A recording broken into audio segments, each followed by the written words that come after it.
আসসালামু আলাইকুম ওয়া রাহমাতুল্লাহি ওয়া বারাকাতুহু।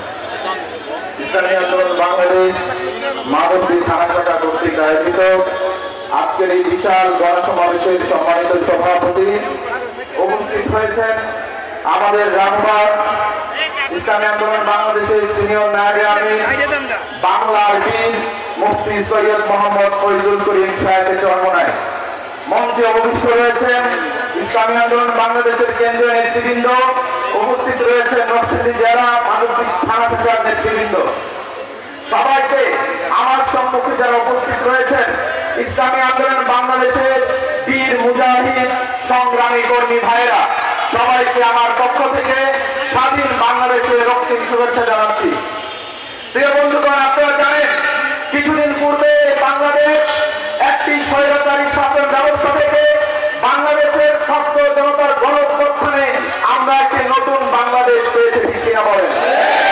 এই বাংলাদেশ স্বাধীন, এই বাংলাদেশ আপনার আমার এখন এমন একটি পরিস্থিতি তৈরি হয়েছে, আমরা বলতে পারি এই বাংলাদেশ কারো একা নয়, এই বাংলাদেশ কারো বাবার নয়, আমাদের সবার চিন্তা বলেন। এই পরিস্থিতিতে আমরা একটু পিছনের দিকে তাকাতে চাই। যে স্বৈরাচার সরকার আমাদের মাথার উপরে দাঁড়িয়েছিল, তারা এদেশের অর্থনীতিকে ভঙ্গ করেছে, এদেশের আইন ব্যবস্থাকে ধ্বংস করেছে, এদেশের মানুষকে, পুরো দেশকে একটি অন্ধকার রাজ্যে পরিণত করেছিল। আমরা আর অন্ধকারে যেতে চাই না, আমরা বলে দিতে চাই এদেশের ছাত্র সমাজ রক্ত দিতে শিখেছে, এদেশের ইসলামী তৌহিদি জনতা রক্ত দিতে শিখেছে। তারা আর কখনো কোনো স্বৈরাচারকে দেখতে চায় না, তারা দেখতে চায় দেশপ্রেমিক ইসলামী সরকার।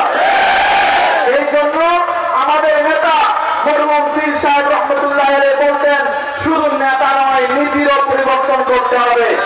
অনেক নেতা দেখেছি, আর সময় নেই, অনেক নীতি দেখেছি, এখন একটাই নীতি, এই বাংলাদেশের পরিবর্তন করতে হবে। ইসলামী একটা নীতি, যে নীতি বাংলাদেশের মানুষের ভাগ্যকে পরিবর্তন করতে পারে।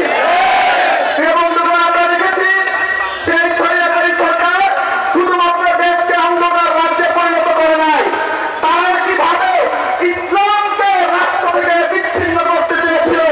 আমরা দেখেছি আমাদের বাংলাদেশের সংবিধান থেকে ইসলামকে মুছে রাখতে অত্যন্ত হয়েছিল, কিন্তু তখন আমাদের নেতৃত্ব পীর সাহেব চরমনায়, শাইখের চরমনায়ের নেতৃত্বে এদেশের তৌহিদি জনতা মাঠে ময়দানে ঝাঁপিয়ে পড়েছিল, বাধার প্রাচীর তৈরি করেছিল, যে কারণে তৎকালীন স্বৈরাচার সরকার ইসলামের দিক থেকে মুখ ফিরিয়ে নিয়েছিল, ঠিক কিনা বলেন?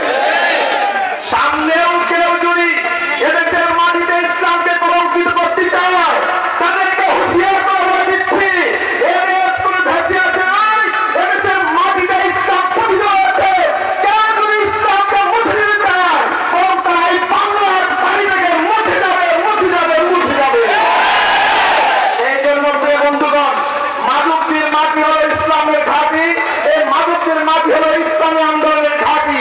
বারবার তারা প্রমাণ দেন, কিন্তু সামনে ব্যালটের মাধ্যমে প্রমাণ দিতে হবে।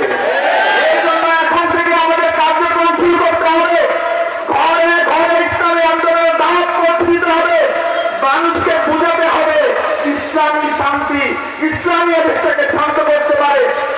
কারণ ইদানিং আবার দেখেছেন বিভিন্ন দলের মানুষরা বলতে রাখছে যে ইসলাম যদি এদেশে আসে, এদেশের মানুষকে ক্ষতিগ্রস্ত করবে।